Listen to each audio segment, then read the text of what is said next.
saya Rosinopia Sulistiawati, NPM 172151022.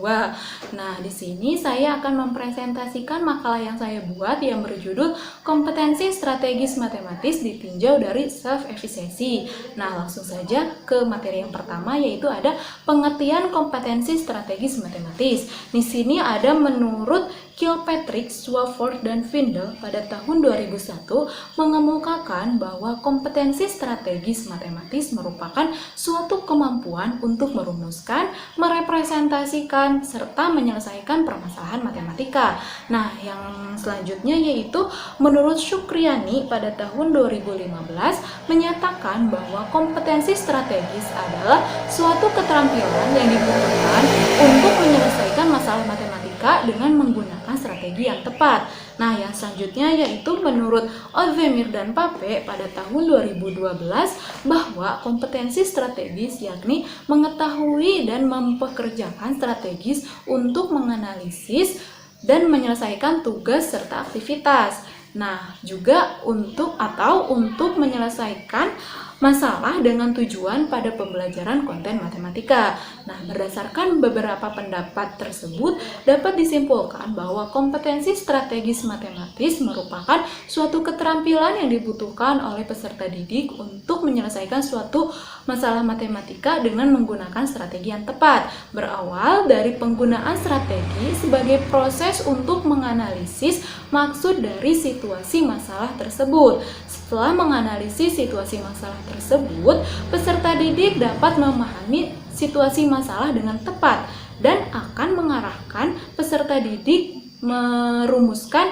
masalah dengan menggunakan cara tertentu. Nah, memahami masalah berarti siswa sudah memiliki gambaran terkait situasi masalah yang sedang dihadapinya. Nah, berdasarkan gambaran tersebut, peserta didik dapat merepresentasikan situasi masalah ke dalam bentuk lain sehingga akan menghasilkan solusi akhir yang tepat dan juga efisien. Nah, yang selanjutnya yaitu ada indikator kompetensi strategis matematis. Nah, di sini ada menurut Kilpatrick pada tahun 2001 pentingnya kompetensi strategis ada 3. Yang pertama yaitu mampu memahami masalah. Nah, maksud dari mampu memahami masalah yaitu peserta didik mampu menerjemahkan masalah ke dalam bentuk unsur-unsur diketahui dan unsur-unsur yang ditanyakan. Nah, yang kedua yaitu mampu memilih metode penyelesaian yang efektif dalam penyelesaian masalah. Nah, yang ketiga yaitu menemukan solusi dari permasalahan tersebut. Nah, adapun juga indikator kompetensi strategis matematis menurut Kilpatrick pada tahun 2001 dalam Lestari dan Yuda Negara pada tahun 2015. Yang pertama yaitu memahami masalah, yang kedua memilih informasi yang relevan dengan masalah. Nah, maksudnya yaitu jika pada suatu soal atau permasalahan matematika jika ada unsur-unsur yang tidak relevan, abaikan saja dan dapat mengklasifikasikan unsur yang diketahui dan juga unsur yang ditanyakannya. Nah, yang ketiga yaitu menyajikan suatu masalah dalam berbagai bentuk representasi matematis. Nah, maksudnya yaitu setelah kita mengetahui unsur yang diketahui dan juga unsur yang ditanyakan, kita dapat disajikan ke dalam bentuk representasi matematis. Nah, misalnya yaitu dengan model persamaan matematis, model persamaan matematik, grafik, tabel, dan lain sebagainya,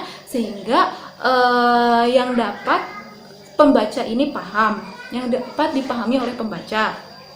Yang keempat yaitu memilih strategi untuk menyelesaikan masalah. Nah, di sini yaitu peserta didik memilih strategi yang lebih efektif dalam penyelesaian masalah. Karena pada suatu soal ada juga yang memiliki penyelesaiannya beberapa cara gitu. Nah, jadi peserta didik dapat memilih strategi yang cocok untuk menyelesaikan permasalahan. Nah, yang selanjutnya yaitu ada menafsirkan jawaban, yang terakhir ada menyelesaikan masalah. Nah, adapun indikator menurut Kilpatrick, Swafford, dan Findel dalam Muhammad Afrilianto tahun 2012, indikator kompetensi strategis yaitu yang pertama memahami situasi serta kondisi dalam suatu permasalahan. Nah, yang kedua yaitu menemukan kata-kata kunci serta mengabaikan hal-hal yang tidak relevan dengan permasalahan. Nah, yang ketiga yaitu menyajikan masalah matematik secara representasi matematik dalam berbagai representasi gitu. Nah, yang keempat yaitu memilih penyajian yang cocok untuk membantu memecahkan permasalahan. Nah, yang kelima yaitu memilih dan mengembangkan metode penyelesaian yang efektif dalam proses menyelesaikan masalah. Yang terakhir yaitu menemukan solusi dari permasalahan tersebut. Nah, yang materi selanjutnya yaitu instrumen kognitif dari kompetensi strategis matematis. Nah, untuk instrumen kompetensi strategis matematis, saya mengambil berdasarkan indikator Kilpatrick, Swartz, dan Vindel dalam Muhammad Afrilianto pada tahun 2012. Nah, saya mempunyai suatu contoh soal, yaitu soalnya taman berbentuk trapesium sama kaki dengan panjang sisi-sisi sejajarnya X tambah 4 meter dan 3X tambah 2 meter. Jika jarak kedua garis sejajar 2x meter dan luas tamannya 180 meter persegi, keliling taman adalah. Nah, untuk proses penyelesaian dalam soal kompetensi strategis matematis, kita tuliskan unsur diketahui dan unsur ditanyakannya agar mempermudah dalam proses penyelesaiannya. Nah, unsur diketahui dan unsur ditanyakan termasuk ke dalam indikator nomor 1 dan 2, yaitu memahami situasi serta kondisi dari suatu permasalahan dan menemukan kata-kata kunci serta mengabaikan hal-hal yang tidak relevan dari suatu permasalahan. Nah, untuk menjawab soal seperti ini, kita mempermudahkan lagi untuk merepresentasikan soal cerita ke dalam bentuk lain. Nah, untuk soal ini saya merepresentasikannya ke dalam bentuk gambar. Nah, merepresentasikan soal ini termasuk ke dalam indikator nomor 3 dan 4, yaitu indikatornya menyajikan masalah secara matematik dalam berbagai bentuk dan memilih penyajian yang cocok untuk membantu memecahkan permasalahan. Nah, untuk langkah proses selanjutnya yaitu mencari nilai variabel X. Kita ketahui dalam unsur diketahui dan unsur ditanyakannya, setiap panjang dalam trapesium tersebut memiliki variabel X. Maka kita harus mengetahui nilai dari variabel X-nya sendiri. Nah, untuk mencari nilai variabel X, saya menggunakan cara dengan luas daerah trapesium. Nah, maka didapat nilai variabel X-nya itu adalah 6. Dan proses penyelesaian ini termasuk ke dalam indikator nomor 5, yaitu indikatornya memilih dan mengembangkan metode penyelesaian yang efektif dalam menyelesaikan suatu permasalahan. Nah, kita sudah mengetahui nilai variabelnya. Nilai variabel X-nya adalah 6, maka substitusikan ke masing-masing panjang yang ada di trapesium tersebut. Nah, di sini disubstitusikan ke panjang AB, panjang CD, tinggi trapesiumnya, panjang sisi miring trapesium. Nah, sehingga kita akan menuju ke unsur ditanyakannya yaitu keliling trapesium.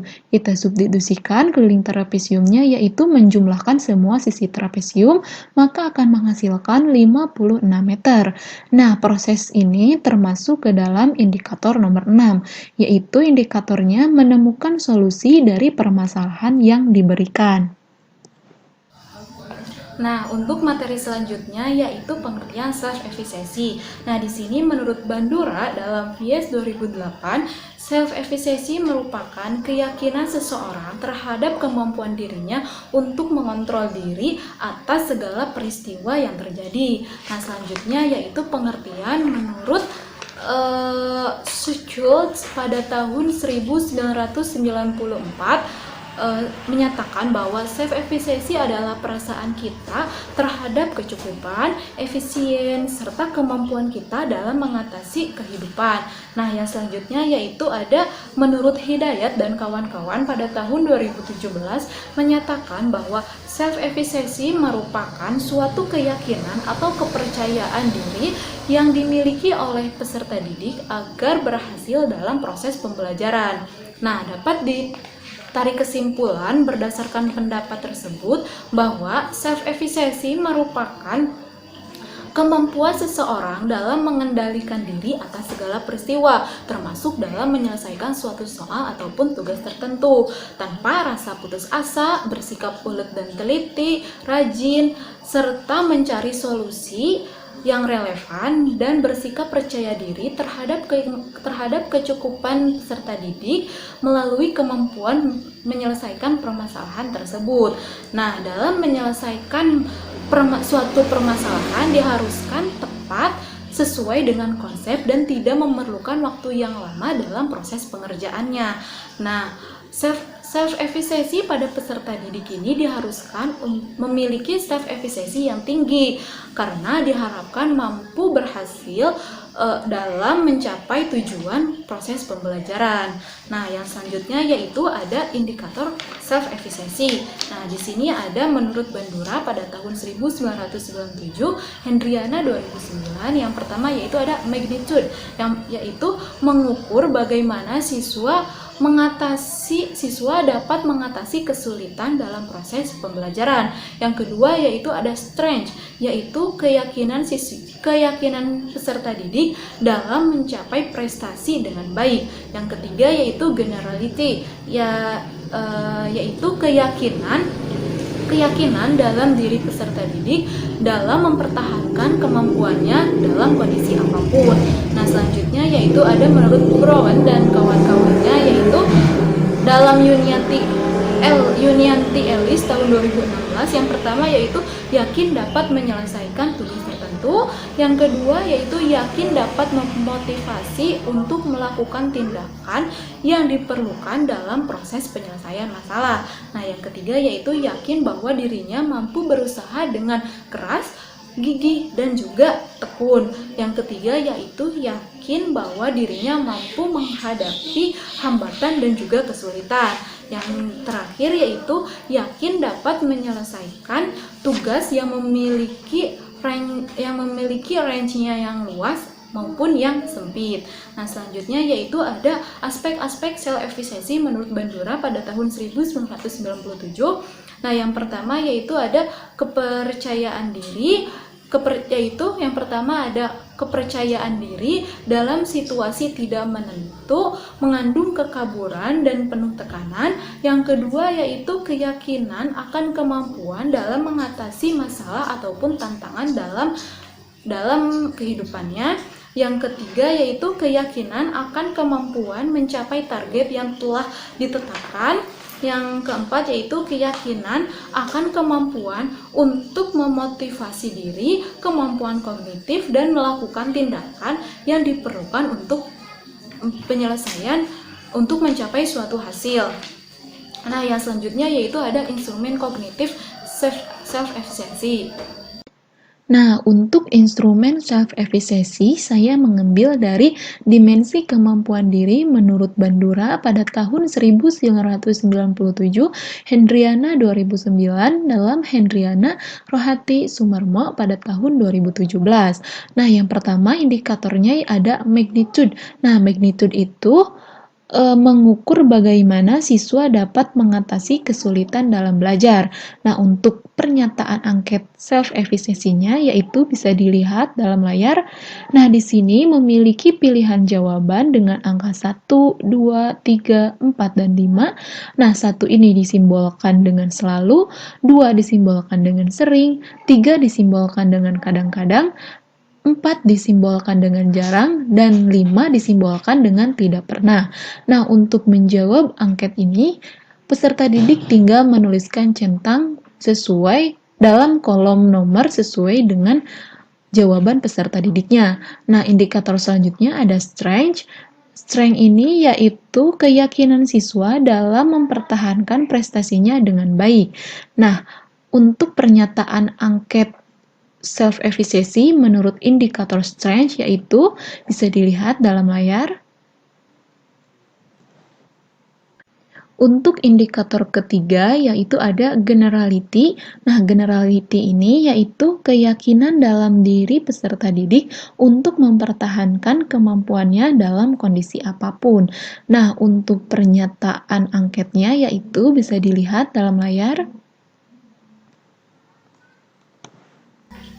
Nah, yang selanjutnya yaitu materi hubungan kompetensi strategis dengan self-efficacy. Nah, kan kita sudah diketahui ya kalau kompetensi strategis merupakan suatu kemampuan untuk merumuskan, merepresentasikan, serta menyelesaikan permasalahan matematika dengan efektif juga.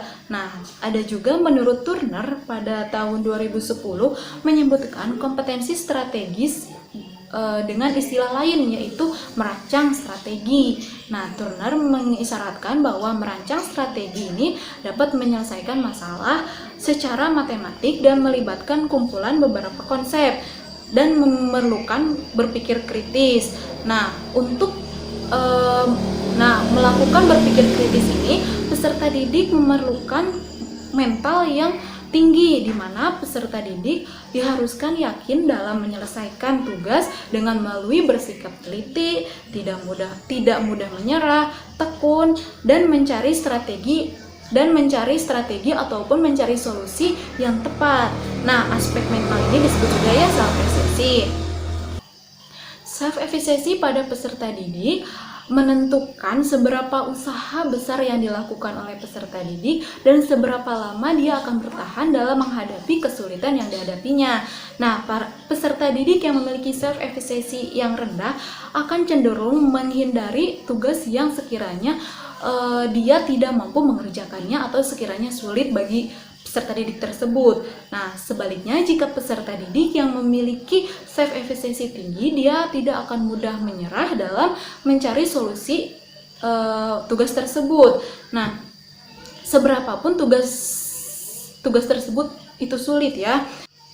Self-efficacy membantu seseorang dalam menentukan cara atau strategi yang tepat dengan melalui mencari solusi dengan bersikap tekun, tidak mudah menyerah, dan juga gigih dalam mencari solusi tersebut. Nah, aspek afektif ini sangat berpengaruh pada perkembangan kompetensi strategis pada peserta didik. Maka dari itu, kompetensi strategis harus memiliki keyakinan individu dalam menemukan solusi dari permasalahan dan menemukan cara atau memilih cara yang tepat dan juga relevan. Nah, dengan memiliki sikap tekun, teliti, dan tidak mudah menyerah, maka kompetensi strategis matematis peserta didik akan lebih mudah diterapkan dalam proses pembelajaran. Dan kompetensi strategis ini akan berkembang seiring dengan rajinnya berlatih mengerjakan suatu soal matematika. Sekian dari saya, mohon maaf atas kesalahan. Wassalamualaikum warahmatullahi wabarakatuh.